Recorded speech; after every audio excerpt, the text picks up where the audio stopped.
Yeah. Yeah.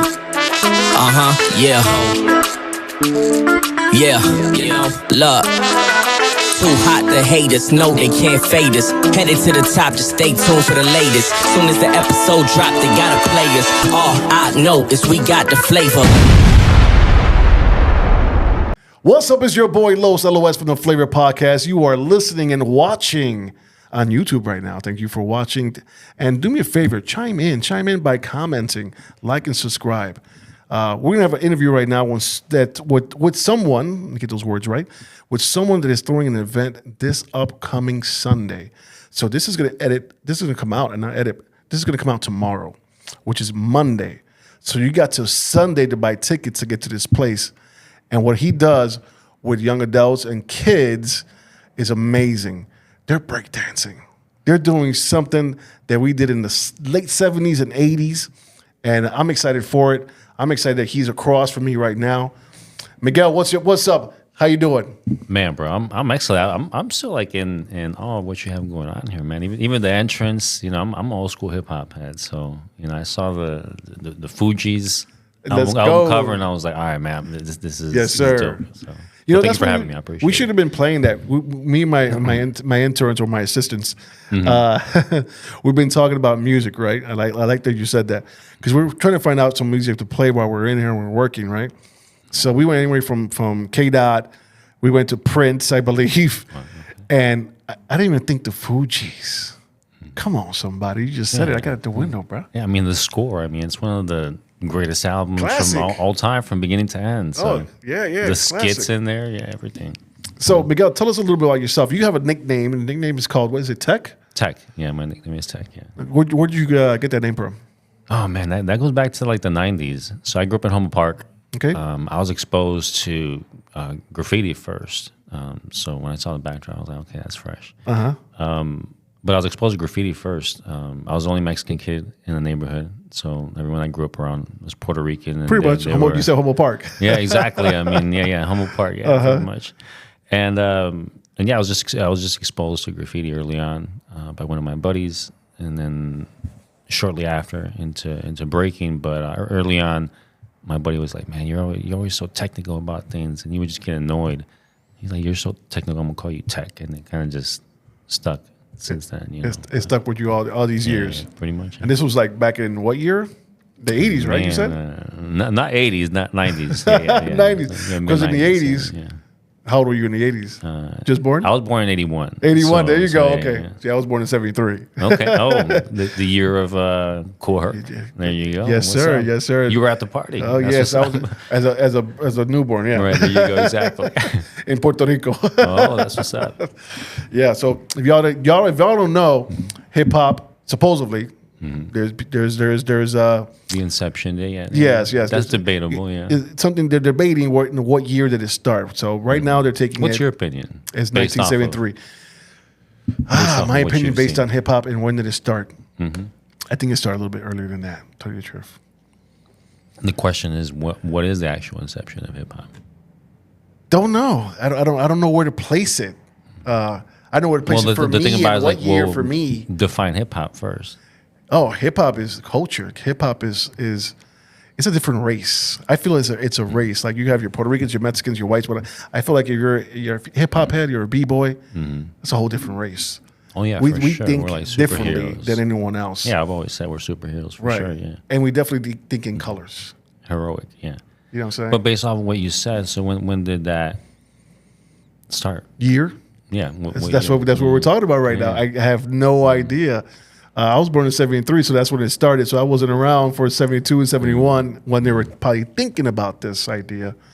But I'm thinking it started in the 70s, actually, when they really started rhyming on the disc, on the records. But that's the thing is, like, do you consider hip-hop just music? But you said cultural. Well, it's everything. These different I things, mean, you got right? your elements, right? What are the four elements? And breaking, emceeing, DJing, and obviously the one that's happening on Sunday, breaking. Breaking, there you go. You almost left that one out. He's like, wait a second, what do I do for a living? What do I do? Right. No, but that's to me, that's what it is. Because a lot of people look at hip hop as just the music, and I get it in the general sense. But I mean, hip hop to me is when all the elements came together. Correct. That's what made it hip hop. Correct. Right. Yeah. So unless the four elements are present, I don't think can you really call it hip hop. I don't think you can. Right. Unless the four elements are present, can you really call it hip hop? That's my question. That is debatable. I think because it's like if you have the rap element present, I mean that's just rapping. True. You have just the DJ is just the DJ, and there's the breaking too. You have only breaking and it's just break, and that's the thing about it too is that I mean graffiti existed before. Absolutely. Hip hop was around. Tagging was around already. Tagging was around long before the term hip hop existed, and so was breaking. Hip hop is a term that didn't even start until like the 80s.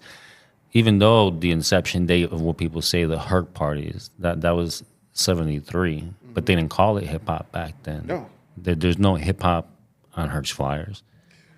So I got a question for you. When did we change? When did we name it hip hop? That in the 80s, and if you look in, it didn't really start until like the early 80s, and what spawned, because this is my just perception of it. I can only speak based off of what I've researched and what I've experienced in my life. So my definitions are based off of my experiences, right? So from my personal research is that Herc and BAM, because it wasn't just Herc, it was BAM, it was a collective. It's never ever one. Of people, but they were at the forefront. I think they were figuring things out. On top of that, a lot of these people that were what we see now as the pioneers of the culture, they were relatively young. So you think to yourself, what kind of, are you doing something that you're doing because of not just fun, but because it puts you in a position of, like, let's go back to the Bronx and what was happening during that era. These people that were pretty much burning down the whole Bronx now? The Bronx is burning. They don't care about the society. And from here spawns, this culture that, like, gives meaning to people's life. To the burial, yeah. Yeah. So when you think about all this stuff that's happening, it's like, are you in a mind state of, like, let's look at this from a infrastructural perspective? I think not. I don't think a lot of these people were thinking in that manner, and they didn't realize that it was going to manifest into what this has turned into.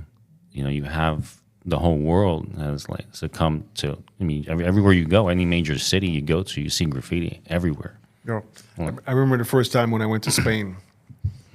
I was picturing in my mind these beautiful churches and castles and whatnot, and they were there.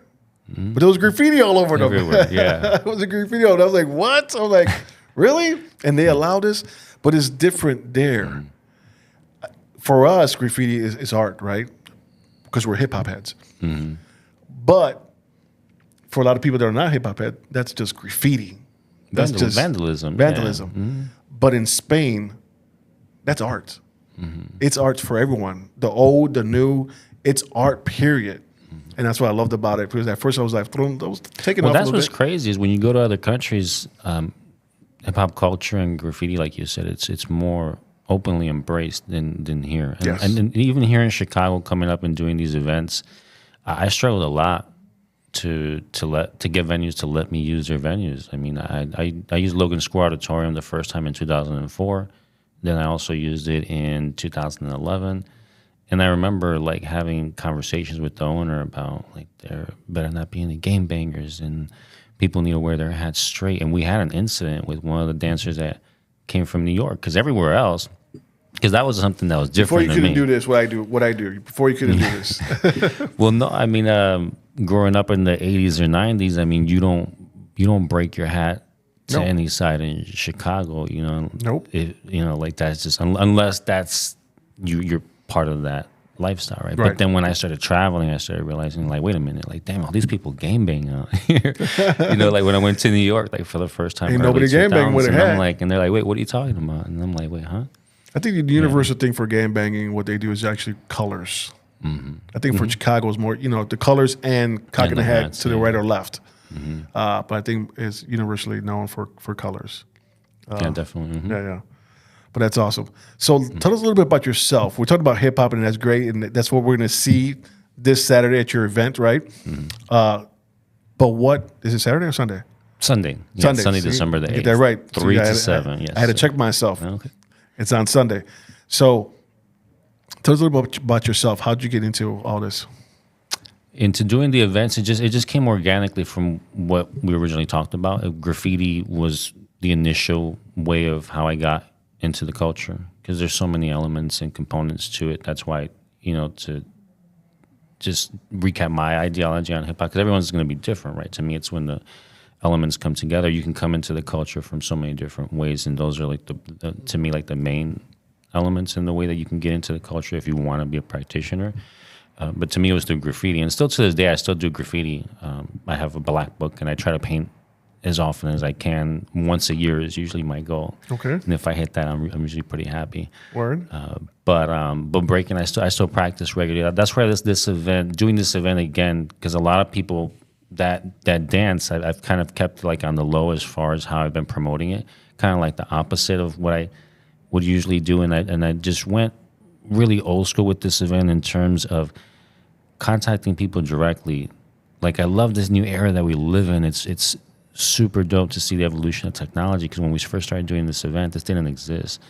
And the way that I would promote my events, I was telling you earlier, was because we were uploading footage early on in the early 2000s during the dial-up, when very few people knew how to upload footage. So that was one of the components that was bringing a lot of attention to my event. So early on, we understood the importance of like, we got to edit this quick so people can see, especially because we were ahead of the curve, because there were very few people, not just in overall that were doing this, but even in our niche market of breaking, is very, very even smaller community, which led me to be part of an organization called B-Boy World. BBoyWorld.com, if you look at it to this day, has millions of followers. We had that early on because what we were doing. And that's interesting, because back then technology wasn't as great as now. Yeah, exactly. And you were able to use dial-up. For all your youngest don't know what dial-up is, it goes. It makes a noise before you even get on the internet. It triggers my PTSD. Right. So you guys were able to actually do that, to actually have the equipment to even record was a task. Yeah. High 8. Mini DVs. Yeah. It's like we didn't have those things laying around, those camcorders laying around, these video recorders laying around. We had to actually do some work, hardware, to even achieve to have it, to own one. So that's why I always tell people it's you have to be able to invest. I mean, like everything you see here in your studio, it's all an investment. Back in those early on days, I understood the importance of capturing what we were doing. And even to this day, like when I work with a lot of events that hire me, because part of what I was telling you that I do full time is I'm a camera operator, I'm an editor, and I work within production. And I always tell people it's like all this work that goes into your event, you have to, it's what's left after the event is your memories. And the closest thing that you have to your memories is video production and photography. So it's critical for any event. And and people, they think it's expensive. You toss $2,500, $5,000, $10,000, 20, 30. The scale goes crazy. I tell people all the time, it's like you can add so many zeros to any production depending on what you need. Or do we have 7 days to set up and rehearse? That's right. That makes a huge difference on production. But ultimately, it's an investment, right? I think that's an important thing that people should get out of just things in general in life. I think it all comes down to investment early on. I think that's one of the things that I'm the most grateful for that I did, is that everything I talk about, anything that I say, I can back it up with footage. I can. Here it is. Here's Logan Square Auditorium. Insert footage right here. Or the Eagle. Going to the Eagle and watching them dance at the Eagle. Yeah, exactly. Or the Eagle. Yeah. Did you go this year? Have you been to the Eagle? I was there this year. Okay. Yeah. I was with Astonish when he was there. Astonish, Pinky Ring. Okay, Pinky Ring. Yeah. Okay. All those people were out there. Nice. It was like a reunion. Yeah. All of them started showing up. Everybody started showing up from back in the 90s, and all the hip hop from the 90s. It was a great experience watching everybody. DJ Nonstop was there. He's family of mine. Okay, nice. So it was awesome. Did you go? Yeah, I was there. I was doing interviews with Lady Champ. She's the one that's my homegirl. So Okay, cool. I guess we saw each other, but we didn't know each other, so therefore we passed by each other. I mean, like I'd say it all the time. I mean, Chicago's such a big city, and I mean, I try to talk to as many people as possible and remember as many faces as possible. But I think it's, I mean, there's just so much going on in the city, you know. And unless you work with people regularly, it's sometimes just like a high and by type of thing. But so what I want to know, because I asked you the question and we kind of went zigzagged. When you first started, it was graffiti. You said you like tagging. Yeah, I got into graffiti first. Yeah, what made you love graffiti? What made you love picking up that can? Oh man, I think for me, like graffiti was initially like I was into art. So my dad taught my siblings and I like how to draw early on. He exposed us to cameras. So I've always been around cameras. I've always been around art. My last name is Arteaga, so my brother would always say like it's in our name. Like, and my family is just full of artists in general. It's crazy. Like, so my dad introduced me to art early on. Like we were drawing Ninja Turtles and Spider-Man and things like that. Like very early on in life. So when I first saw graffiti, like to me, graffiti was like, whoa, like this is like comic books, but like way cooler, you know?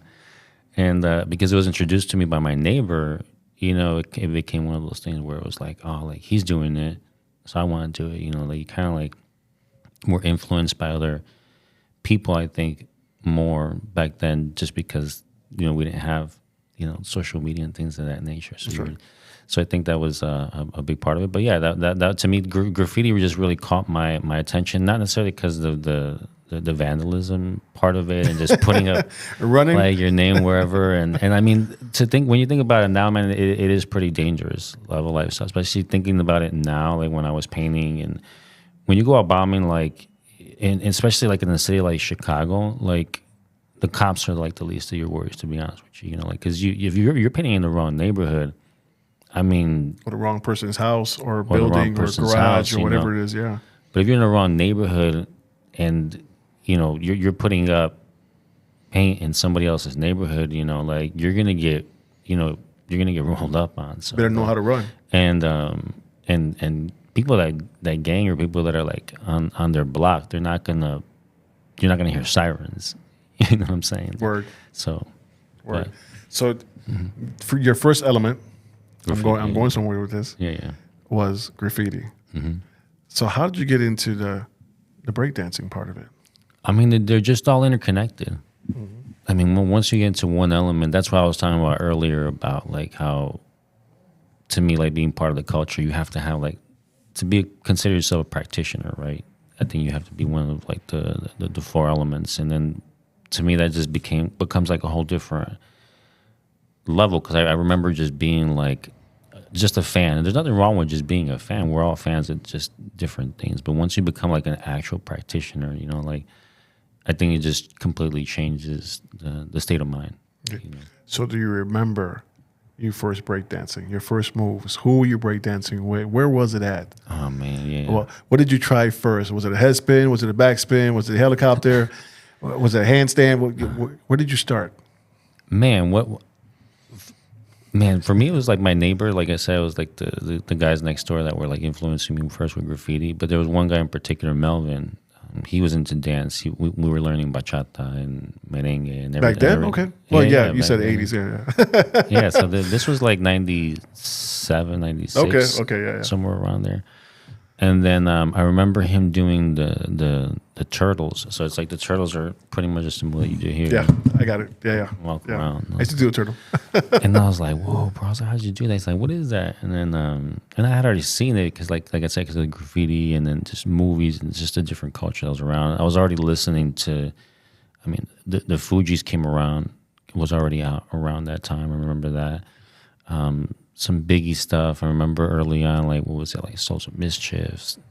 I mean, so once you see the music, you see everything else because you see little bits and pieces and components of, I mean, graffiti and the fashion, all of those things that intertwine into the culture. But so yeah, it kind of just spread from there. But it was because my friend in particular, like, he's the one that I saw first do it in person, and then I remember just clearing my mom's living room. We started practicing on there. Yeah, standing on your head. I remember like so we're not meant to stand on our heads, right? So like when you first stand on your head, and this goes back to even like people who fight professionally. Like I've shot a lot of fighters like Anderson Silva and UFC fighters, and I've had conversations with them, and they always talk about how their head is delicate and they don't understand how we as b-boys stand on them for so long, but because it does hurt. Like when you're after a while, when you first start, it definitely hurts, like to stand on your head. Especially if you're dumb enough to wear a baseball cap with the little bullet on top, right? He's like, "What am I doing?" You're really trying to make sure that it hurts if you do that. No, for sure. But even to that, like the evolution, that's what I love about hip hop. Like considering that it came from such a the environment that it came from. To me, the advancements of what it did. When you look at graffiti, that was one of the big things to me that like just captivated me, like the technical aspect. I think it goes back to my name. I just love, even when I walked in, like I'm very like I'm looking at all your connections, and how you're running things. Like that just naturally what grabs my attention. And with graffiti, it was just like, especially at that time, like there was no Belton and Montanas and a million caps. Like now you see like a million different type of caps. Like back when I first started doing graph, like there was only like, I remember a New York fat cap, a Rusto, New York outliners. I think it was like 3 or 4 caps, and then everything else you kind of like just makeshift, like burned, you use like a lighter to like make your. Oh, you're a mad scientist. I mean, yeah, you had to, and I mean even down to like mixing your own paint. You empty out one can, and then you put it in the freezer, and then you use like this. We use like WD 40 tube to like put the paint. Yeah, to mix paint. So to me, like that always fascinated me, was like how technical. Things were, and when you look at every element is just so insanely technical. Like for you to do it on a mediocre level, you have to spend a lot of time.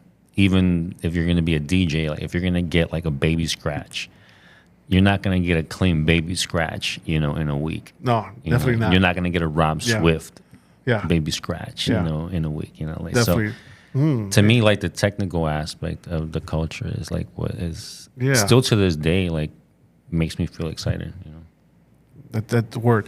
So we got the dancing. It was a crab dance. Grab the crab. The turtles. The turtle. Yeah. Okay. Got the graffiti. Got the turtle. What else is there? What am I missing? The music. The music, okay. Yeah. So did you ever dive into the music?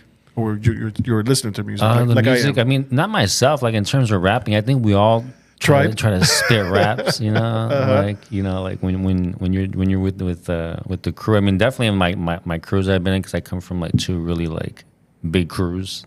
Big shout out to TNA crew, which was the original crew that I was a part of, breaking wise, because I was part of other crews before.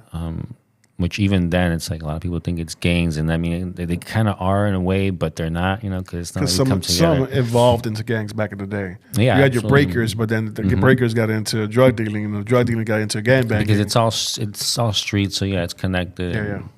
Yeah. So you did try to flow for a little bit there. You tried to spit for a little bit there. How did that turn out for you? Nah, I mean it's no, that's never been like my your forte, my realm. I mean I love it. I mean I've been around a lot of incredible MCs. I've been able to shoot people like Rakim and stuff like that. Come on, somebody. So so I love it. I mean I just have a passion for all the elements in general, which I think kind of happens too within the culture, that every element's kind of like its own thing.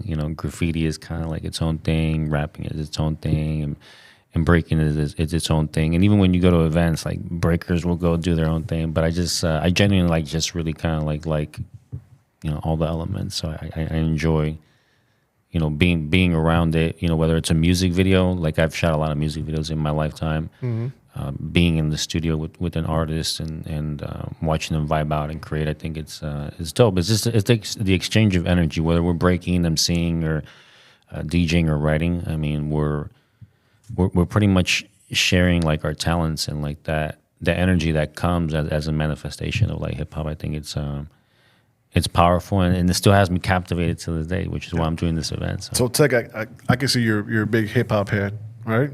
Huge hip hop head, and I love being around that because it inspires me. As you see, if you look around, it's the elements of hip hop, or something with hip hop. So why do you do what you do with the kids? Because you're grabbing kids, right? They're breakers, right? What's going to happen this Sunday? Why do you do this? You could be doing something else. You could be working on videos. You could be working on your own private stuff. Why are you focusing on these kids that are breakdancing on this Sunday? Because you've been doing it for 22 years now. Yeah, I mean, I did my first event in 2002. I mean, to be honest with you, I mean, the events are just something that, I mean, it's a big part of who I am. Before I got really big into doing video production and photography and that being my career, like, which I absolutely love. I mean, I'm very fortunate to be able to say that I love what I do. But before I was doing that, I was really big into doing events. It's just something that just comes naturally to me. So it's not just about doing this breaking event, and it's and even back then when I was doing them, they're not really for kids though. I mean, the majority of the events, even though they are all age events, that part was for me always important to leave it open to the kids. Because people would bring their little brother or little sister, and now like you see a lot more kids break, but generally the age of people that at least when I first started it was really kind of like teens. It's more like teens to like early 20s. So I think specifically like now reflecting on it, like the importance of that demographic is that it gives us an alternative to something else. I think. To me, and even in the docuseries I was telling you about, like my mom talks about originally she was not into like these events, but then and me getting into breaking, but then she also like realized that it kept me busy. Like I wouldn't say that like breaking be so dramatic and like, oh, breaking saved my life and it stopped me from game bang, and it's like. No, but in the sense it did, because it kept me preoccupied. I was just so enamored with it early on that, I mean, I was doing other things in my life too. I was working at my dad's jewelry store very early on in life. I already had a corporate job by the time I was 20. But if I did have any free time, I really didn't have it to do anything like game bang, because with the little free time that I did have, that's when I spend every little last second trying to break or practice or draw. Yeah. So was it drawing before you hit a wall? Before you tag a wall, was it drawing on a piece of paper, or was you automatically grab the can and say, I'm going to try this like I did? I'm like, I don't know how to draw, but I'm going to write my name on this wall right now. No, I was already drawing. Because like I said, my dad got us into drawing some of my earliest memories were probably like being a kid and having my dad draw with us and having to draw things for school, for kindergarten and things like that. Mm-hmm. So yeah, by the time that's what got me so enamored with graffiti, was because I was already like really big into the arts. Cool. So I say kids because I'm 51 years old. Yeah. And I know they're probably teenagers and in their 20s. Yeah. But when I say kids, I'm saying 13s and 20 years old. So to put that out there, I'm not thinking there's like. I mean, there probably are little kids. No, but there are too, now. Right? Now there are though. Like there's a huge shift in kind of like the paradigm of what we know as like breaking. Like when I first started, it was very underground. Like you would see it at like just really at clubs and stuff. And it was you would only, if you would see a kid, it would be like one or two. Okay. And when I would do my events, it would literally only be a handful, but people would bring like their kids and stuff like that. So it's almost like a family event sometimes. Like, that's what they've definitely become, and that's why I've kind of kept them open, because I've had like alcohol sponsors and other type of sponsors like approach me, but I'm just like no, like I always wanted to keep it all age event, because that component's always been important to me. Because like I said, people since the early stages of me doing the events since 2002, people would bring their kids and stuff like that. So I think that's right. That's important, especially like to grow the culture. I think that component is important, because that's what kind of keeps it alive and keeps it fresh. Cool. So this Sunday you have all age groups dancing? Yeah, so they're open battles, so anyone can register. So it can be Just a free for all, open battles. That's what's going on Sunday. Yeah. So not free for all in the sense like I have registration, so I do already have a sense, and then usually I'll reach out to people. That was kind of like what I was saying earlier about with this event. What's mainly different is that I've been reaching out to people on the more personal level, like making phone calls, like having like these environments now with technology is great, and promoting online is all important, but I think the human component of being in someone's presence, whether that's face to face or whether that's through like a phone call and calling people and having conversations with them and letting them know like, hey, come out to my event. I think that's a lost art, and that's always been like when I started to do this event again, since I haven't done it in 2019. I was like, well, what's going to be like my real main focus with this event? I'm sorry, I want to bring that out again. You haven't done it since 2019. 19 is the last event that I did. Yeah, those were the ones that I did in Mexico. I did four events in Mexico. Awesome. And then the pandemic hit, and then I just took a big step away from doing events, and I told myself I just kind of really wanted to focus on my full-time career, like video production, and just being engulfed in that. Okay. So you said not to cut you off. You said you did it in Mexico. Mm-hmm. That's awesome. Yeah. So where else have you taken this to? So I've worked on, when it comes to breaking, I've worked on a lot of different other people's events throughout my career, but throughout the States. I've been to Europe, China, South America, but with my own personal event, we did a whole tour, different countries, Korea to be included.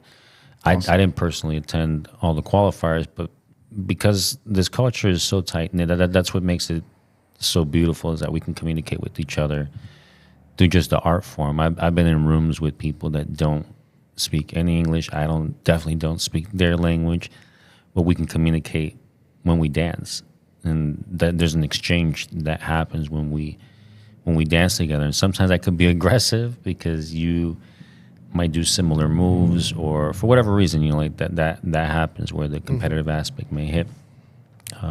But oftentimes we exchange in a way where you're just exchanging energy. It becomes a conversation, So kind of like what we're having now, but you do it with dance. That's awesome. I love that. So growing up, I like the whole growing up talking. So growing up, favorite B-boy movie? Favorite B-boy movie? Man, for me, like the original one was like Star Wars. But it wouldn't really be considered like I don't think breaking ever really had like I thought you were going to go wild movie. style. Nah, I really thought you were going to go wild style right now. He's going to say wild style. Nah? Really. I think from, it was Star Wars for sure, yeah. Okay, explain that to me. I need to. Star Wars. You're talking about Jedi. Style Wars. Star Wars. Okay. Star Wars. I'm like, no. Style Wars. Explain it to me. I'm like, wait, what? How did Chewbacca? Did you didn't see the opening scene where Yoda head spins? Are you serious, bro? Like, I swear, when we replay this, I know I'm going to hear Star Wars. I'm gonna have to replay it myself. I'm like, wait a minute. I'm gonna have to text you, bro. It's right there. I'm like, where you getting this from? I'm like, Wars, what did I miss? That's hilarious. You got 3-3PO. Yeah. Okay. Yeah, it was Star Wars because Star Wars is definitely more of a documentary. Yeah, exactly. Yeah, for I gotta sure. be honest. When you say film, I have not seen it. I gotta be honest. You gotta check it out. Yeah, it's definitely more graffiti, but it shows all the elements. But that was the first, I would say, probably like Beat Street. Beat Street. Yeah, Style Wars. How did I miss that in my 51 years? Right. Yeah. Okay. So I'm sure you probably got some stuff that I'm like, ooh, what's that? Let me check it out. Yeah. That's something I gotta look up tonight. From Mambo to Hip Hop is another documentary that's pretty popular. Okay. Yeah. Right. So I think from Mambo to Hip Hop, if I'm not mistaken, because Star Wars is Henry Chalfant, if I'm pretty sure about that one. And from Mambo to Hip Hop, Henry Chalfant, I think, played a role in that too. So it's the same guy. So favorite album, hip hop album. It doesn't pass the 90s. Oh man, I would say Capital Punishment. Okay. By Big Pun. Okay. That's probably my favorite album. Wait, but Capital Punishment was after the 90s. It doesn't pass the 90s. Oh, that doesn't pass the 90s. No, Capital Punishment was by Big Pun. That was in the 90s. That was 2000 actually. No, I'm thinking like no, because yeah, baby, because he passed away in '02. It's right around there. I think it was 99, 2000, maybe when Capital Punishment came out. I gotta check now. Okay, we all gotta check. We all gotta check. Yeah. But you're saying which is the favorite album of the 90s, you mean? Or just in general? Under the 80s. Oh, 80s Yeah. albums. Not in the 90s, in the 80s. Oh, man. Man, I can't even think of like full albums. I don't even know. I'm trying to think, like 80s. Yeah, I can't think of one either. I was asking you if I could look it up. Man. Or something Africa Bombada or something like that. You know what I'm saying? Yeah. I mean, I could tell you songs like like single songs, but like whole albums, I'm like, man, hold on, I'm trying to think now. 80s, man. Well, my favorite one is you get B Street. B Street takes me back. I like Wild Style, but B Street takes me back. Yeah. That was kind of I could connect with the actors in that movie and how they lived in that movie. You know, Ramon, how he lived and whatnot with his father and whatnot, and kicking him out and all that stuff. I could say that's kind of like my life, you know, and just the neighborhood and whatnot, how it looked. Because even though Humboldt Park didn't look that bad, we still had some parts of Humboldt Park that did. I mean, there's pockets though, man. I mean, even in Chicago, people, you know, much respect to New York, you know, but they weren't the only ones that were like living like that. I mean, let's face it, back here in Chicago in the 80s and 90s, I mean, it was pretty rough. Not just that, PA was like that. Like, oh yeah, exactly. Other hoods around the U.S., LA. I mean, for sure. And it's interesting to see like how hip hop culture is so intertwined with like those environments. Now it's expanded so much, and I think there's pros and cons to everything. You know, when you have someone that's in a fancy neighborhood, you know, taking a hip hop class in a studio, you know, I think there's pros and cons to that. But and I think it's cool to see, but I still think that, you know, people should remember where this came from. You know? That's funny that you said that, because the first thing that came to mind when you said that was the Olympics. Oh man, that was an interesting one. Man. What was her name?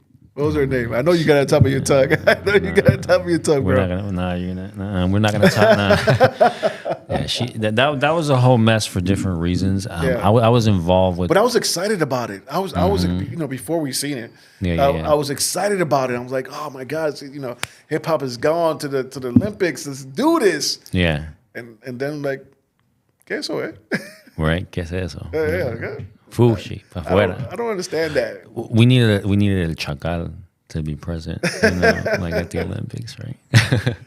With Don Francisco. Don Francisco. You know what was crazy for me? For me, it was a little bit. I mean, you know, I've had mixed feelings about it, to be honest with you, because I was involved with the whole Olympic movement early on. I was in Argentina in 2018 at the Youth Olympic Games.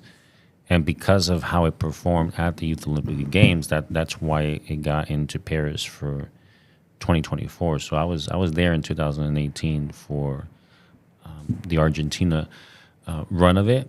I ended up backing out of just the scene in general. Like at that time, just what was happening. Just I'm because of the nature of who I am and what I've done since the very beginning. Like this has never been something that I do to make money or to get attention. Like it's something that I genuinely do because it's a part of me. It's how I express myself, whether that's through an event, shooting videos, doing graffiti, and things of that nature. So for me, like the instant where it starts becoming like weighing me down, and that's what happens oftentimes. I wish people would talk about that more, you know, without looking at it as something like being negative. But it's like the pressures of being in these positions, just like yourself, right? I'm sure there's a lot of pressure that comes with being a producer.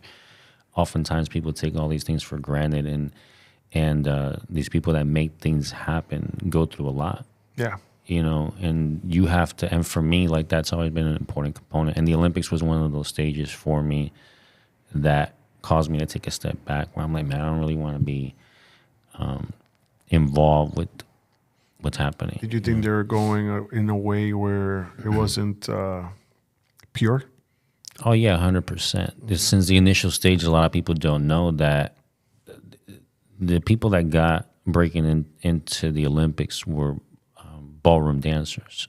So when this first was announced, people within the community, I'm talking about the breaking community, we all know each other. If you're someone that's been doing something that's relatively impactful in your community, whether that's in Chicago, New York, LA, people know, we all know each other. And you can easily make a phone call and, hey, who's this? And know what's up. So when the Olympics was first announced, like no one in our community, nowhere in the U.S. knew what was happening. Like, wait, we were all like, wait, how? Wait, what? Breaking in the Olympics? Wait, you're not involved? You're not involved? So then we come to find out it was ballroom dancers that pitched it, and that's how I got into the Olympics, because they've been constantly trying to get ballroom dancing into the Olympics for the last 20 years, and some genius named John Laurent is the one that pitched the idea of using breaking, and sure enough, it gets in, and so it creates this environment where breaking is now a discipline of ballroom dancing, which I'm sure probably a lot of people don't know that. No. And so that was kind of like the genesis of breaking going into the Olympics, and it's a deep, very, very, very deep rabbit hole once you go past just that segment, but that kind of like just sets the precedent for Rega and being into the Olympics, and why some of the components of what I had an issue with were the infrastructure, you know, and in some ways, I mean, it's a very difficult task to manage, because putting people in a position that know what they're talking about, and at the same time, like, have a level head of understanding how infrastructure works, because being at the Olympic level and understanding the parameters of what's needed to work on that infrastructure, because that's oftentimes one of the Achilles heels of hip hop culture, is that you have people that are from the hood that don't know how to act in a corporate environment and what's necessary to be in that corporate environment. Very talented, very gifted, but you put them in an environment where they need a headshot, a professional resume, a video reel, website. They're kind of lost, you know, and vice versa, you know, like them taking our culture and having an understanding of what role they play. It plays both ways, you know. So seeing it go down that realm, like, I think there's a lot of positives that came from it. But yeah, there's just so much, like, to just unravel going on just there. from So do you think well, maybe you know already, are we going to have it again or no? No, so 2028, and this was decided before, because I see a lot of people blaming her for it, but it's just, you know, I've been actually very entertained by it, because I think it brings awareness to our dance, whether it's good or bad. I think it still brings awareness to our dance. That's why it's up to people like us, and like even now, it's giving me the opportunity to just bring more awareness to what it is that she did. What she did is considered, in my opinion, more of an abstract style within breaking. Breaking has many styles. It's not just spinning on your head. That's a common misconception that people have. It's like, okay, you spin on your head. Just because you spin on your head, that doesn't make you a b-boy. Absolutely not. You know, you can have the best head spins in the world, but that doesn't make you a b-boy. So you can spin on your head for 5 minutes. It doesn't matter. Yeah, exactly. So, and even that's like, it's subjective. Like, what really defines a b-boy? It's like, oh my God. Yeah. So there's that component of it, but yeah, there's different elements and different components to the dance. There's more styles that revolve around, like, blow-ups, tricks, and freezes. There's some people that are more into the being musical and dancing up top, or some, like me. I love footwork, like, so the stuff on the ground where your feet are pretty much going around your hands, and you're on the ground all four. You know, sometimes one hand or two, but and we can still do this. That you can still do this at this age. Yeah, I mean, come on, somebody. Yeah. I tried that at my age. Forget about it. Yeah. I don't know. The easiest breakdancing move is it's a backspin. Mm-hmm. I don't even know if I could do that right now at this age. I think you could do it, man. I mean, there's people that are pushing the limits of what's possible. Camera on me for a second. Yeah. Tech wants me to break my back. Wants me to break my back. He said I could. He thinks that I could do it. Mm-hmm. I don't know. You might see this later on. Now, close up on my face. He's gonna do it. We're gonna do a video. We're gonna document the process. Oh, come on! And it's gonna happen.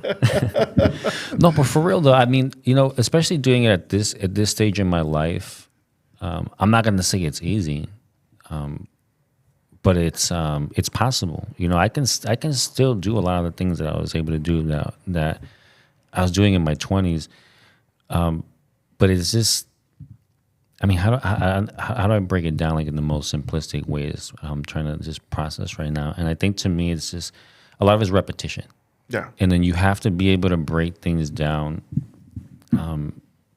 in a manner where you're doing things in stages, right? Everything in life is stages, right? In my opinion, whether you're doing a podcast or whether you're doing breaking, that's what breaking has taught me, like in my life. To be able to do it, you have to be able to break it down in stages and then especially once you've been doing it for so long, you have to kill the ego and be like, okay, I have to do it in a very amateur way for whatever reason. You may be hurt, age, whatever. But as long as you take it in stages, you should be all right. And then from there, you just kind of progress. So I think you could totally do it. If I'm telling you, because I've just been around it for so long, like I have a knack for seeing people do things, and I can see like what you're doing, and kind of from there know what you got to do next to, like just like standing on your head. Like it sounds simple, but the average person can't stand on their head. Yeah, pretty much. Much less spin. I could do it when I was a lot lighter and younger. Yeah. But I can teach pretty much anything, unless you have like some severe issue with your body because of injuries. I mean, I could pretty much teach anyone how to do it. I think we're going to teach our intern Scooter how to headspin. There you go. I think we should. We would love, me and my other intern Alex, we would love to see Scooter do a headspin. Why not, man? I mean, but you know what though? It's like the headspin. It's man, that move. People that have been breakdancing their whole lives can't headspin. If you think about it, like there's not a lot of the headspin is I've always said it, but it's like it's one of like the hardest, easiest move, because once you have it, it's like riding a bike. But to get the move, I mean, it's literally, and I've talked to people that the gentleman that invented the headspin. Big shout out to Kid Freeze, which was that's the Let's main go. one. That's your record. Yeah. So big shout out to Kid Freeze over in New York, creator of the headspin, Okay. the continuous headspin, because there's a difference between a You're teaching me headspin. something, bro. I never knew that was the name of the guy. Okay, Yeah, awesome. yeah, Kid awesome. Freeze. All right. So he's the creator of the continuous headspin, because people have been headspinning since the beginning of the time. Kid Freeze. Does he have some kind of picture out there on YouTube? Yeah, I'm sure he does. Yeah, Okay, for sure. Camera on me. And put his picture right here, Kid Freeze, for everyone to know who this guy is. He invented the headspin. Yeah, the continuous headspin. Yeah. Okay. So I talked to him and I asked him. I was like, man, bro, how long did it take you, to get this move? And he was like, man, bro, I was in my room like 2 summers, man, like nonstop. That's all I did. I was just on my head for 2 summers, and I was just like, wow. He's like, that's all I did. I didn't go out and play with my. He's like, I didn't do nothing else. I was just in the house for like 2 summers. I was like, man, like wow. And then you got to think about it too. It's like in his time, like he didn't have anything to reference. There was no YouTube. There weren't other people around him that were doing it. I'm sure. I mean, at that time, people were probably doing like just one spin, but to do continuous, which to this day, I mean, it's hard. I've been doing headspin since I started, because it's one of the moves that captivated me. But I still can't do them like on like mastery level, which to me is So like how many spins do you consider to be like a master level? It's not about the amount of spins. Uh-huh. It's about being able to control the movement fully, and by that I mean, for me, I have really good control of my head spins. But for me, like, so my goal is like to be able to tap and go into what are called glides. Glides are when you let go and your body is just pretty much, you're gliding. That's why they're called glides, right? So I can tap and I can glide, but to tap into and glide and let go and then go into what are called pencils. Okay. All one tap. All right. Like, because I could do it with using my hands. Are we going to see it's this on still, Sunday? We're going to see this on Sunday? Oh yeah, most definitely. You can see that and then some. Yeah, Okay. Yeah, you're gonna. I mean, yeah. I'm really excited for this Sunday, because we have H coming out from Los Angeles, really talented, up and coming. Not even up and coming. I mean, he's been killing it for a while now. And he's in his early 20s. We have Damien from Houston, Texas, coming out early 20s as well. Uh-huh. He's coming out from Houston. His dad is actually DJing. That's a beautiful thing to see. His dad's probably around my age, 42, 41. Okay. He's a DJ. His name is Flo. Big shout out to Flo. I'm super excited to have him out here, because he's just super, super dope DJ. You'll see what I mean once you see him in the environment. But yeah, we'll have like a good presence of like the youth, and I mean the stuff that they're doing now is just mind blowing. I mean, for someone like me that's been around it for so long, I mean, it's like I'm grateful to still be able to do what I can do. Amen to that, brother. But I mean, yeah, these kids are just a whole nother level. I mean, I saw this little girl from China the other day. I think her name is B-Girl Kitty or something. She's like 8 years old, man, and the stuff that she's doing is just, I mean, mind blowing. If you guys can put that in here, that'd be dope. Are you gonna have kids that young breaking? Yeah. So I mean, the youngest I will probably see are probably like there's these two boys, Smears and Slugs. Big shout out to them. They're phenomenal, very very talented. Two B-boys here from Chicago. They're in their teens, and then there's other kids that are in the scene that dance. So yeah, there'll be a good presence of youth, and then mid-range, which I would consider like the peak years of like 22, 23, which is what I think is like so beautiful about like what we do, especially within this environment, because the Olympics is just one component of it all, which I think is what I appreciate that the Olympics did. Good or bad, it brought more attention to what we're doing. And within what we do, there's just so many ways to play the game is the way I look at it. Just like graffiti, just like rap. I mean, you could do music videos. You can go perform on stage. You could do a little cafe if you want. You know what I'm saying? Like there's so many different things. There's no rules to hip hop. Is Cool Herc gonna show up and be like, no, you can't. No. Yeah, No soup like, for you. No, exactly. No hip hop for you. Right. So I think that's the beauty of it. But at the same time, it's like if you're not doing it right, the people won't follow. You know what I'm saying? Like, so I think that's there are no rules, but there are rules. You know, at the same time. You mentioned cafe. There's a cafe here in Chicago on Belmont near Sheffield, I believe. Mm-hmm. It's called Hip Hop and Mental Health, I believe it's called. Oh, I heard about that. Yeah, It's an amazing place. The owner, shouts out to Christopher. I met him a few times already. Come to the show. He said you were coming. And I love it because they have live poetry there. They have live just events there. And I've seen their social media, but I didn't realize that they have like what actual events. Christopher's doing is amazing, and people are coming out from old to young, are coming out and listening to hip hop, or listening to poetry, or getting some help. You know, some mental help that they need. He actually has therapists right there. That's awesome. To talk to somebody. They're there on those days. That's and I love it. And the coffee's great. Coffee's delicious. I always have the coffee there. No, that's awesome that you bring that up, because I think that's hip hop is a vessel, right? And it's ultimately like, well, what is the message? And that's something I've been asking myself with this event, because the name of the event is called "Who Came to Serve." Originally, when I first started using that name, I mean, in breaking terminology, serve is like I'm coming to how would you even describe serve? Like, yeah, I'm coming to serve you. You know, like in breaking, it's like, yeah, you're coming to destroy you. When in a battle, that's what it is, right? Hip hop. I mean, there's positive, and I think that's a component that's kind of like people have to separate too, because it's like there's aggressive component, but there's also this collective component of being able to work collaboratively, right? And I think that's sometimes the challenge within hip hop, right? Is not being like overly aggressive and still being able to work with people. I think is important. But there's that component of battle. It's like serve, right? So the term serve is like I'm coming to take you out, right? And that's kind of where it started, because it started from two crews, which was Phase 2 and Brickheads. They were at a jam and they didn't end up battling. And I was like, man, I want to do an event. That was part of the reason I wanted to do the event, was like I want these two crews to come show up, and I want to see who's going to serve. And when I was with my crew putting together the name, I don't even know how it came up, but that was kind of like the name that we went with. And this was back in 2002, 20 years ago. And like now, as I was doing this event within the last 6 months, I kept asking myself, well, how do I serve the community? Like after being around it for so long and like seeing what's happening, like how can I serve the community? And that's like kind of like been like what's been stuck in my head. And then also like my uncle,